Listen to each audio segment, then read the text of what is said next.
বাংলাদেশে 2000 সালের পর থেকে এই গত 25 বছরে 1200-এর অধিক মানুষকে সীমান্তে হত্যা করা হয়েছে এবং এই সীমান্তে হত্যা করেছে এই বিএসএফ, যেটি আর সীমান্ত রক্ষা বাহিনী না, সেটি একটি খুনি বাহিনীতে পরিণত হয়েছে। এই বিএসএফকে বলা হয় ট্রিগার হ্যাপি, যে সে ট্রিগার টিপতে চায়, সে খুন করতে চায়, খুন করাই তার নেশা। ফলে যদি সীমান্ত হত্যা না থামানো হয়, এই বিএসএফ বাহিনীর বিরুদ্ধে আমাদেরকে দাঁড়াতে হবে। এই বিএসএফ বাহিনী একটি মানবাধিকার বিরোধী সংগঠন। ফলে অবিলম্বে ভারত সরকারকে বলবো, সীমান্ত রক্ষা বাহিনীর মনস্তত্ত্ব পরিবর্তন করুন, বাংলাদেশের মানুষের সাথে মর্যাদার সাথে আচরণ করুক। আমরা আর সীমান্ত হত্যা মেনে নেব না।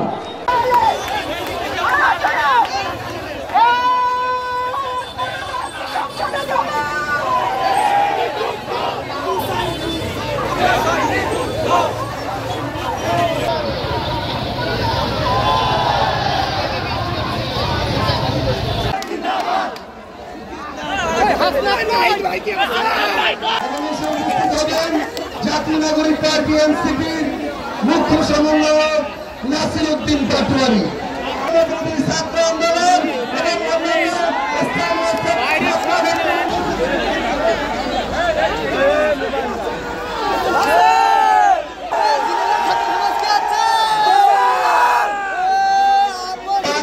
আমরা নামাজের জন্য 5 মিনিট নীরবতা পালন করব। আপনারা জানেন দীর্ঘ স্বৈরাচার যে ফ্যাসিস্ট শাসন আমাদের বাংলায়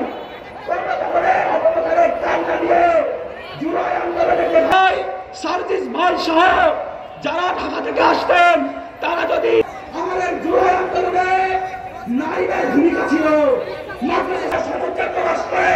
আমরা বিচ্ছিন্ন হয় নাই সকলের অংশগ্রহণমূলক আন্দোলনের মাধ্যমে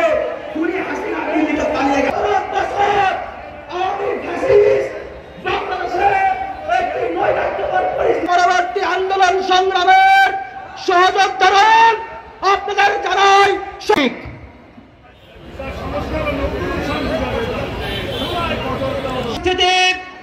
এ পর্যায়ে বক্তব্য নিয়ে আসছেন বৈষম্য বিরোধী ছাত্র। একটি বিশাল র্যালি আসছে, আমরা আমাদের এই মঞ্চ থেকে তাদেরকে স্বাগত জানাচ্ছি।